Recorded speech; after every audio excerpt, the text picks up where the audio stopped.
Hi friends, ಎಲ್ಲರಿಗೂ ನಮಸ್ಕಾರ. ಬನ್ನಿ ಫ್ರೆಂಡ್ಸ್, ನಿನ್ನ ಜೊತೆ ನನ್ನ ಕತೆ ಸೀರಿಯಲ್ನ ಇವತ್ತಿನ ಸಂಚಿಕೆಯಲ್ಲಿ ಏನಾಗ್ತಿದೆ ಅಂತ ನೋಡ್ಕೊಬರೋಣ. ಅದಕ್ಕೂ ಮುಂಚೆ ಯಾರೆಲ್ಲ ನನ್ನ ವೀಡಿಯೋ ನೋಡ್ತಾ ಇದ್ದೀರಾ ಫ್ರೆಂಡ್ಸ್, ಅವರೆಲ್ಲ ಪ್ಲೀಸ್ ಪುಟ್ಟದೊಂದು ಲೈಕ್ ಮಾಡಿ, ಹಾಗೆ ಫಾಲೋ ಮಾಡೋದನ್ನ ಮರಿಬೇಡಿ. ಬನ್ನಿ ಸ್ಟಾರ್ಟ್ ಮಾಡೋಣ. ಫ್ರೆಂಡ್ಸ್, ಮೊದಲಿಗೆ ಎಲ್ಲರೂ ಸಹ ತಿಂಡಿ ತಿನ್ನಕ್ಕೆ ಅಂತ ಡೈನಿಂಗ್ ಟೇಬಲ್ ಮೇಲೆ ಕೂತಿರ್ಬೇಕಾದ್ರೆ ಈ ಕಡೆ ಸಂಗೀತ ಹೇಳ್ತಿರ್ತಾಳೆ, ಘಮ ಘಮ ಅಂತ ಇದೆ ಭೂಮಿ, ನೀನು ಮಾಡಿರೋ ಬಿಸಿಬೇಳೆ ಬಾತು ನಮ್ಮ ಅಜಿತ್ಗೆ ಬಿಸಿಬೇಳೆ ಬಾತ್ ಅಂದರೆ ತುಂಬ ಇಷ್ಟ ಆಯಿತಾ, ಒಂದೆರಡು ಸ್ಪೂನ್ ತುಪ್ಪ ಜಾಸ್ತಿ ಹಾಕೋ, ಅವ್ನು ತುಂಬ ಚೆನ್ನಾಗಿ ತಿನ್ನಲಿ ಅಂತ ಅನ್ಬೇಕಾದ್ರೆ,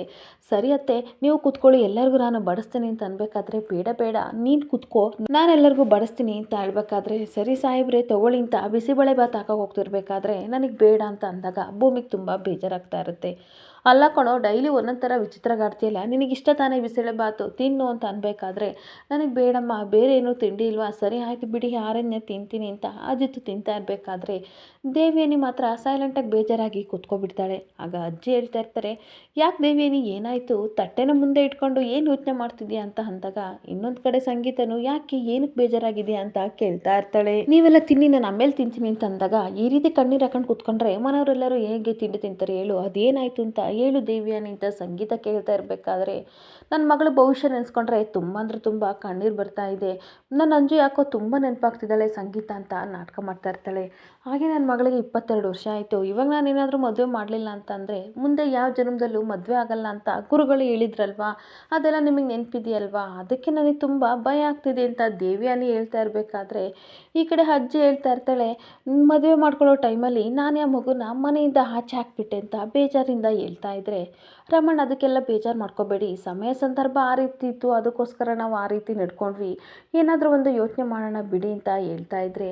ದೇವ್ಯಾನಿ ಮತ್ತೆ ಕಣ್ಣೀರು ಹಾಕ್ಕೊಂಡು, ನಾನು ಗಂಡನ ಕಳ್ಕೊಂಡು ಒಬ್ಬಂಟಿ ಆಗಿದ್ದೀನಿ, ಅದೇ ರೀತಿ ನನ್ನ ಮಗಳು ಸಹ ಅಲ್ಲಿ ಒಂಟಿಯಾಗಿದ್ದಾಳೆ, ಪಾಪ ಭಾವ ಅಂಜು, ಏನು ಗೊತ್ತಾ, ನನಗಂತೂ ಹಣೆ ಬರೋ ಸರಿ ಇರಲಿಲ್ಲ, ನನ್ನ ಗಂಡನ ಕಳ್ಕೊಂಡು ಒಂಟಿಯಾಗಿಬಿಟ್ಟೆ, ಆದರೆ ಅಂಜು ಏನು ತಪ್ಪು ಮಾಡಿದಾಳೆ ಅಲ್ಲಿದ್ದಾಳಲ್ಲ ಅಂತ ಅಂದಾಗ, ನೀನು ಬೇಜಾರು ಮಾಡ್ಕೋಬೇಡ, ನಿನ್ನ ಜೊತೆ ನಾನಿದ್ದೀವಿ ಅಂತ ಶ್ರವಣ್ ಹೇಳ್ತಾ ಇರ್ತಾನೆ. ಹಾಗೆ ಮತ್ತೆ ಕಣ್ಣೀರು ಹಾಕೊಂಡು ಹೇಳ್ತಾ ಇರ್ತಾಳೆ, ನಾನು ಸಹ ಎಷ್ಟೋ ಸಲ ಅಂದ್ಕೊಂಡಿದ್ದೀನಿ ಬಾವ,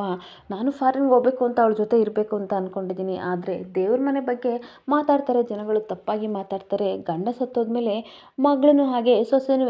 ಅತ್ತೆ ಮನೆಯಿಂದ ಆಚೆ ಹಾಕಿದ್ಲು ಅಂತ ಮಾತಾಡ್ತಾರೆ, ಅದನ್ನು ನನಗೆ ಕೇಳೋಕ್ಕೆ ಇಷ್ಟ ಇಲ್ಲ ಅತ್ತೆ, ಅದಕ್ಕೋಸ್ಕರ ನಾನು ಎಲ್ಲನೂ ಸಹಿಸ್ಕೊಂಡು ಇಲ್ಲಿದ್ದೀನಿ, ಅವಳ ಮದುವೆ ಒಂದಾದರೆ ಅಷ್ಟೇ ಸಾಕು ಅಂತ ಹೇಳ್ತಿರ್ಬೇಕಾದ್ರೆ, ಇವಳು ಕಣ್ಣೀರು ಹಾಕ್ಕೊಂಡು ಮಾತಾಡೋದನ್ನು ಪ್ರತಿಯೊಂದನ್ನು ಅಜಿತ್ ಇಲ್ಲಿ ಅಬ್ಸರ್ವ್ ಮಾಡ್ತಾ ಇರ್ತಾನೆ.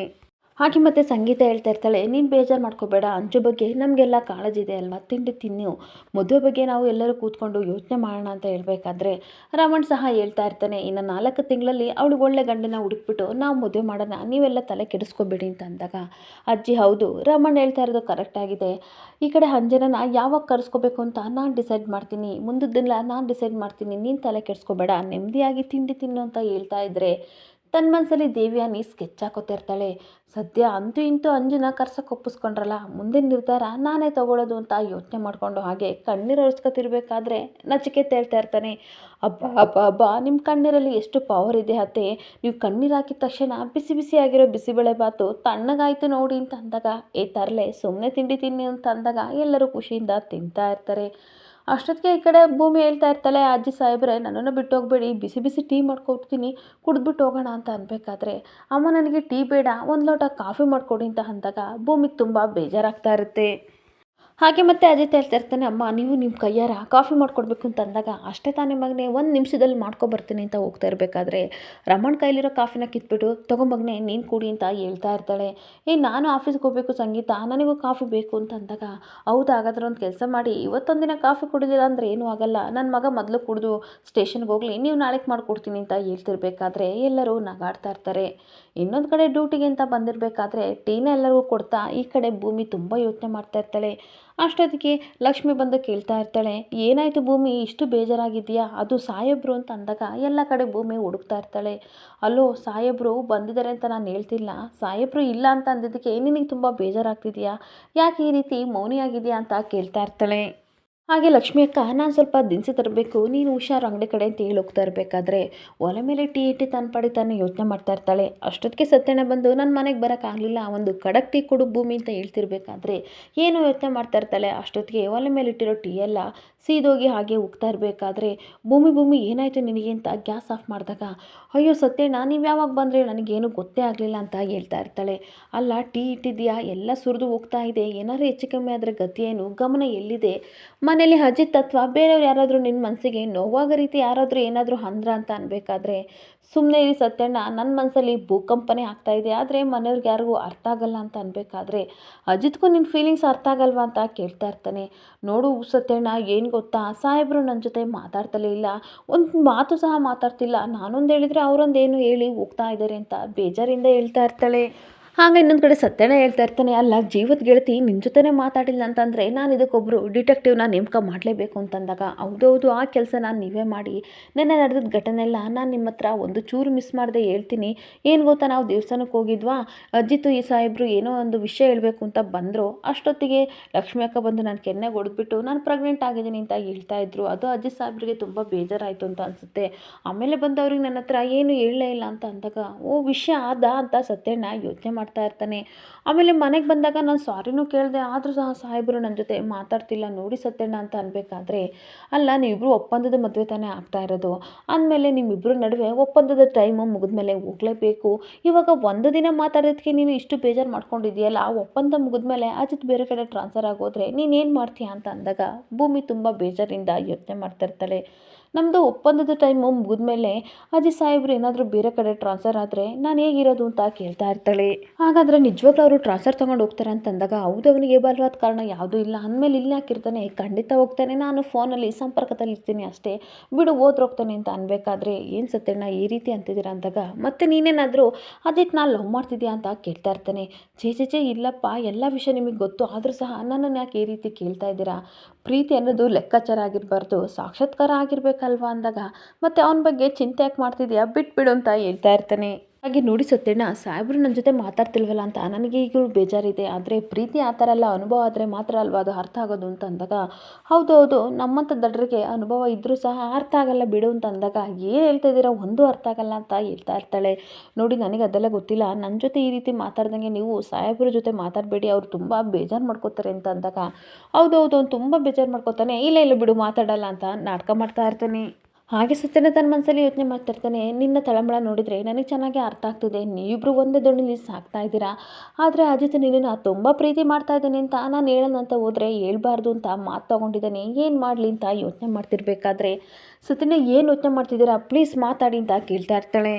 ಹಾಗೆ ಮತ್ತೆ ಭೂಮಿ ಹೇಳ್ತಿರ್ತಾಳೆ, ಇವಾಗ ಹೋಗಿ ನೀವು ಅಜಿತ್ ಸಾಹೇಬ್ರ ಹತ್ರ ಹೇಳಕ್ಕೆ ಹೋಗ್ಬೇಡಿ, ಅವರು ರೌಂಡ್ಸಿಗೆ ಹೋಗಿದ್ದಾರೆ, ಅವ್ರು ಬಂದಮೇಲೆ ಮಾತಾಡಿರಂತೆ, ಇವಾಗ ಕಡಕ್ ಟೀ ಮಾಡ್ಕೊಡ್ತೀನಿ ಕುಡಿತಾ ಇರಿ ಅಂತ ಅಂದಾಗ, ಏನಾದರೂ ಮಾಡಿ ಇವರಿಬ್ಬರೂ ನಾನು ಜಂಟಿ ಮಾಡಬೇಕಲ್ಲ ಅಂತ ಯೋಚನೆ ಮಾಡ್ತಾ ಇರ್ತಾನೆ. ಹಾಗೆ ಇನ್ನೊಂದು ಕಡೆ ದೇವಿಯನ್ನಿ ತನ್ನ ಮಗಳಿಗೆ ಕಾಲ್ ಮಾಡಿ ಅಂಜುಗೆ ಫಾರಿನಲ್ಲಿ ಮಾತಾಡ್ತಾ ಇರ್ತಾಳೆ. ಏನು ಗೊತ್ತಾ ಬೇಬಿ, ಈ ಮನೇಲಿ ಎಲ್ಲರೂ ನಿನ್ನನ್ನು ಕರ್ಸೋಕ್ಕೆ ಒಪ್ಕೊಂಡಿದ್ದಾರೆ,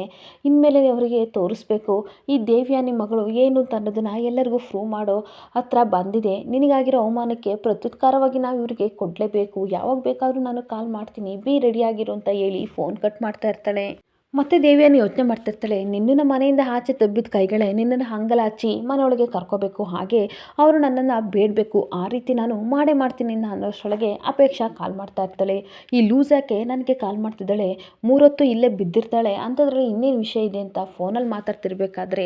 ಹೇಳಪ್ಪು ಅಂತ ಹೇಳ್ತಾ ಇರ್ತಾಳೆ. ಏನತ್ತೆ, ಅಂತೂ ಇಂತೂ ವಿಷಯ ನನಗೆ ಗೊತ್ತಾಯಿತು, ಯಾರ್ಯಾರೋ ಬಾಯಲ್ಲಿ ಕೇಳೋಕ್ಕಿಂತ ನಿಮ್ಮ ಬಾಯಲ್ಲೇ ಕೇಳೋಣ ಅಂತ ನಾನು ಕಾಲ್ ಮಾಡಿದೆ, ಅಂಜುನ ಅಂತೂ ಇಂತೂ ನೀವು ಕರೆಸ್ಕೊಂಡ್ರಲ್ಲ, ನಿಮ್ಮ ಕಣ್ಣೀರಿಗೆ ಎಷ್ಟು ಬೆಲೆ ಇದೆ ಮನೇಲಿ ಅಂತ ನನಗೆ ಇವತ್ತೇ ಗೊತ್ತಾಯಿತು ಅಂತ ಹೇಳ್ತಿರ್ಬೇಕಾದ್ರೆ, ನಾನೇನು ತಪ್ಪು ಮಾಡಿಲ್ಲ, ಹಾಗೆ ತಪ್ಪು ಮಾಡಿಲ್ಲ ಅಂತ ಅವ್ರಿಗೆ ಅರ್ಥ ಮಾಡಿಸ್ಬೇಕಲ್ಲ, ಅದಕ್ಕೋಸ್ಕರ ಅಂಜುನ ಕರೆಸ್ತಿದ್ದೀನಿ ಅಂತ ಅಂದಾಗ, ಏನೇ ಆಗಲಿ ನೀವು ತುಂಬಾ ಗ್ರೇಟು, ನನಗೊಂದು ಸಹಾಯ ಮಾಡಿ ಅತ್ತೆ ಪ್ಲೀಸ್, ಆ ಮನೆಗೆ ನನ್ನನ್ನು ವಾಪಸ್ ಕರೆಸ್ಕೊಳ್ಳಿ ಅಂತ ಅಂದಾಗ,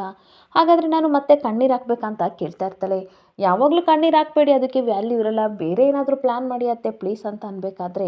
ಸರಿ ಬಿಡು ಸಮಯ ನೋಡ್ಕೊಂಡು ಏನೋ ಒಂದು ಮಾಡ್ತೀನಿ ಅಂತ ಫೋನ್ ಕಟ್ ಮಾಡಬೇಕಾದ್ರೆ, ಈ ಕಡೆ ಅಪೇಕ್ಷನಿಗೆ ತುಂಬ ಖುಷಿ ಆಗ್ತಿದ್ರೆ ದೇವಿಯನ್ನಿ ತನ್ನ ಮನಸ್ಸಲ್ಲೇ ಬೈಕೋತಾ ಇರ್ತಾಳೆ. ನನ್ನ ಮಗಳಿಗೋಸ್ಕರ ನಾನು ಏನು ಬೇಕಾದರೂ ಮಾಡ್ತೀನಿ, ಆದರೆ ಈ ಡೇಟ್ಗೋಸ್ಕರ ನಾನೇನಕ್ಕೆ ಏನೇನೋ ಮಾಡಲಿ, ತಲೆ ಕೆಡಿಸ್ಕೊಳ್ಳೋ ವಿಷಯಗಳು ತುಂಬಾ ಇದ್ದಾವೆ ಅಂತ ಯೋಚನೆ ಮಾಡ್ತಾ ಇರ್ತಾಳೆ. ಹಾಗೆ ನನ್ನ ಕಡೆ ಅಜಿತ್ ಪೊಲೀಸ್ ಸ್ಟೇಷನ್ಗೆ ಬಂದಾಗ, ಸತ್ಯಣ್ಣ ಅಲ್ಲ ಕಣೋ, ಏನಾಗಿ ನಿನಗೆ, ಪಾಪ ಹುಡುಗಿ ಮುಖ ನೋಡು, ಬೆಳಗಿಂದ ತಿಂಡಿ ಕಾಫಿ ಏನೂ ತಿಂದಿಲ್ಲ ಕಣೋ, ನೀನು ನೋಡಿದರೆ ಈ ರೀತಿ ಗಜಕೇಸರಿ ಸಹ ಎದೆ ಉಬ್ಬಿಸ್ಕೊಂಡು ಆರಾಮಾಗೆ ಬಂದು ಕೂತ್ಬಿಟ್ಟಿದ್ಯಾ, ಅವಳು ನೋಡಿದರೆ ದೇವದಾಸಿ ಥರ ಹಾಕ್ಕೊಂಡು ಕಣ್ಣೀರು ಹಾಕ್ಕೊಂಡು ನಿನ್ನ ಬಗ್ಗೆ ಯೋಚನೆ ಮಾಡ್ತಿದ್ದಾಳೆ ಕಣೋ ಅಂತ ಅಂದಾಗ, ನೋಡಿ ಸತ್ಯನ ಭೂಮಿ ಬಗ್ಗೆ ನನ್ನ ಏನು ಹೇಳ್ಬೇಡಿ, ನನಗೆ ಅವಳ ಹೆಸರು ಕೇಳೋಕ್ಕೆ ಇಷ್ಟ ಇಲ್ಲ ಅಂದಾಗ, ಏನು ಅಜಿತ ನೀನೇನೋ ಈ ಮಾತು ಹೇಳ್ತಿರೋದು ಅಂತ ಅಂದಾಗ ಹೌದು ನಾನೇ ಅಜಿತ್ ನಾಮಾಣಿ ಹೇಳ್ತಾ ಇರೋದು, ನನಗೆ ಅವಳ ಹೆಸರು ಕೇಳೋಕ್ಕೆ ಇಷ್ಟ ಇಲ್ಲ ಅಂತ ನಾಟಕ ಮಾಡ್ತಾ ಇರ್ತಾನೆ. ಏನು ನಿನಗೆ ಏನಾಗಿದೋ ಅದಕ್ಕೇನು ಇಷ್ಟ ಇಲ್ಲ ಅಂತ ಊರೆಲ್ಲ ಸುತ್ತಾಡ್ಕೊಬಂದು ರೌಂಡ್ಸ್ಗೆ ಹೋಗಿದ್ದೆ ಅಂದಾಗ ಅದನ್ನು ರೌಂಡ್ಸ್ ಅಂತಲೇ ಅಂತಾರೆ, ಅದಕ್ಕೇನು ಬೇರೆ ಹೆಸರಿಟ್ಟಿಲ್ಲ ಬಿಟ್ಬಿಡಿ ಅಂತ ಅಂದಾಗ ಏನಾಗಿದೆ ನಿನಗೆ ತ್ರಿಕಾಲೇಶ್ವರ, ನಿನ್ನನ್ನು ನೋಡಿದರೆ ಮಳೆಗಾಲ ಚಳಿಗಾಲ ಬೇಸಿಗೆಗಾಲ ಎಲ್ಲ ಒಟ್ಟಿಗೆ ಬಂದಿರಂಗಿದೆ, ಏನಾಗಿದೆ ನಿನಗೆ ಅಂತ ಅನ್ಬೇಕಾದ್ರೆ ನನಗೇನು ಆಗಿಲ್ಲ, ಬೇಕಾದರೆ ನಿಮ್ಮ ತಂಗಿಗೆ ಏನಾಗಿದೆ ನೋಡ್ಕೊ ಹೋಗಿ ಅಂತ ಅಂದಾಗ ಪಾಪ ಕಣೋ ಅವಳು ನಿನ್ನ ಬಗ್ಗೆ ತುಂಬ ಯೋಚನೆ ಮಾಡ್ತಾ ಇದ್ದಾಳೆ, ಗ್ಯಾಸ್ ಮೇಲೆ ಇಟ್ಟಿರೋ ಟೀ ಸುರಿದೋಗ್ತಿದ್ರು ಸಹ ಜ್ಞಾನ ಇಲ್ಲ, ಆ ರೀತಿ ಯೋಚನೆ ಮಾಡ್ಕೊಂಡಿದ್ದಾಳೆ, ಅರ್ಥ ಮಾಡ್ಕೊಳ್ಳೋ ಅಂತ ಕೇಳ್ತಾ ಇರ್ತಾನೆ. ನೋಡಿ ಸತ್ಯನ, ನಾನು ಇರೋದೇ ಹೀಗೆ ಆಯಿತಾ, ನಾನೇನಾದರೂ ಅವಳನ್ನ ನನ್ನ ಬಗ್ಗೆ ಯೋಚನೆ ಮಾಡು ಅಂತ ಏನಾದರೂ ಹೇಳಿದ್ದೀನಾ?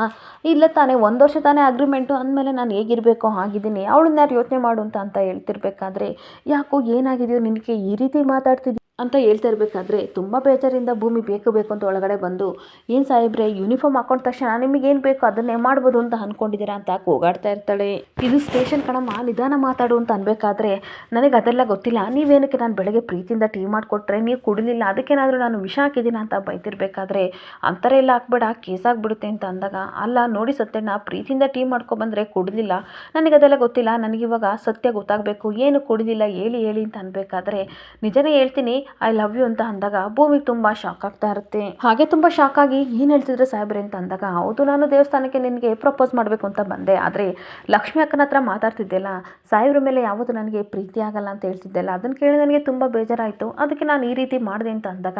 ಭೂಮಿ ಸಿಕ್ಕಾಪಟ್ಟೆ ನಗಾಡ್ತಾ ಇರ್ತಾಳೆ. ಅಲ್ಲ ಸತ್ಯಣ್ಣ ಈ ಸಾಹೇಬ್ರಿಗೆ ಏನು ರೀಸನ್ ಸಿಗಲಿಲ್ಲ ಅಂತ ಈ ರೀತಿನ ಹೇಳೋದು ಅಂತ ಅಂದಾಗ ಅಜಿತ್ಗೆ ತುಂಬ ಕೋಪ ಆಗ್ತಿರುತ್ತೆ. ಆಗ ಭೂಮಿ ನಗಾಡ್ಕೊಂಡು ಹೇಳ್ತಾ ಇರ್ತಾಳೆ, ಅಲ್ಲ ಸತ್ಯಣ್ಣ ಇವ್ರಿಗೆ ಏನು ಹೇಳೋಕ್ಕೂ ಸಹ ಸಿಗಲಿಲ್ಲ, ಈ ಸಿಡುಕ್ಮೂತಿ ಸಿದ್ದಪ್ಪನಿಗೆ ಸಿಟ್ಟು ಮಾಡ್ಕೋಬೇಕಲ್ಲ, ಅದಕ್ಕೆ ಆ ದೇವಸ್ಥಾನ ಲಕ್ಷ್ಮಿ ಅಕ್ಕ ರೋಸು ಲವ್ ಅಂತ ಏನೇನೋ ನನಗೆ ಟ್ರೈನ್ ಬಿಡ್ತಾ ಇದ್ದಾರೆ, ಇದನ್ನೆಲ್ಲ ನಾನು ನಂಬ್ತೀನಿ ಅಂತ ಅನ್ಬೇಕಾದ್ರೆ ನಾನು ನಿಜನೇ ಹೇಳ್ತಿರೋದು ಅಂತ ಅಂದಾಗ ಮತ್ತೆ ಭೂಮಿ ನಗಾಡ್ತಾ ಇರ್ತಾಳೆ. ನನಗೆ ಅದೆಲ್ಲ ಗೊತ್ತಿಲ್ಲ ಸಾಹೇಬ್ರೆ, ಏನು ಬೇಕಾದರೂ ಮಾಡಿ, ಆದರೆ ನನ್ನ ಜೊತೆ ಮಾತಾಡೋದನ್ನು ನೀವು ಅವಾಯ್ಡ್ ಮಾಡ್ಕೋಬಾರ್ದು, ಅಂಡರ್ಸ್ಟ್ಯಾಂಡ್ ಅಂತ ಹೇಳ್ಬಿಟ್ಟು, ನೋಡಿ ಸತ್ಯಣ್ಣ ನನ್ನ ಟೀ ಫ್ಯಾನ್ಸ್ ಎಲ್ಲ ಕಾಯ್ತಾ ಇರ್ತಾರೆ, ನಾನು ಬರ್ತೀನಿ ಅಂತ ಹೊರಟೋಗ್ತಾ ಇರ್ತಾಳೆ. ಆಗ ಮತ್ತೆ ಸತ್ಯನೇ ಹೇಳ್ತಾ ಇರ್ತಾನೆ, 100ಗೆ 200% ಭೂಮಿಗೆ ನಿನ್ನ ಮೇಲೆ ಲವ್ ಆಗಿದೆ, ಆದರೆ ಅವಳು ತೋರಿಸ್ಕೊತಾ ಇಲ್ಲ ಕಣೋ ಅಂತ ಅಂದಾಗ ಅಜಿತ್ಗೆ ತುಂಬ ಖುಷಿ ಆಗ್ತಿರುತ್ತೆ. ಪ್ಲೀಸ್ ಕಣೋ ಹೋಗಿ ಪ್ರಪೋಸ್ ಮಾಡೋ ಅಂತ ಅಂದಾಗ, ಅಯ್ಯಪ್ಪ ನಾನು ಹೋಗಲ್ಲ, ನೀವು ಹೇಳೋ ಹಾಗೆ ನಾನು ಕಾಯ್ತೀನಿ, ನಾನೀಗೇನಾದರೂ ಹೋಯ್ತು ಅಂದರೆ ಕೆಲಸ ಇಲ್ಲ ಮಾಡೋಕ್ಕೆ, ಏನು ವಿಷಯ ಇಲ್ಲ ಅದಕ್ಕೆ ಬಂದಿದ್ದೀರಾ ಅಂತ ನನ್ನೇ ಬೈದ್ಬಿಡ್ತಾಳಪ್ಪ, ನಾನು ಅಲ್ಲಿವರೆಗೂ ವೆಯ್ಟ್ ಮಾಡ್ತೀನಿ, ಅವಳೇ ಹಾಗೆ ಹೇಳೋವರೆಗೂ ತಾಳ್ಮೆಯಿಂದ ಕಾಯ್ತೀನಿ ಅಂತ ಅಂದಾಗ ಸತ್ಯ ನನಗೆ ಖುಷಿ ಆಗ್ತಾ ಇರುತ್ತೆ. ಎಲ್ಲಿಗೆ ಸಂಚಿಕೆ ಎಂಡ್ ಆಗ್ತಿದೆ. ಈ ವಿಡಿಯೋ ಇಷ್ಟ ಆದರೆ ಪುಟ್ಟದೊಂದು ಲೈಕ್ ಮಾಡಿ, ಫಾಲೋ ಮಾಡಿ. Thank you.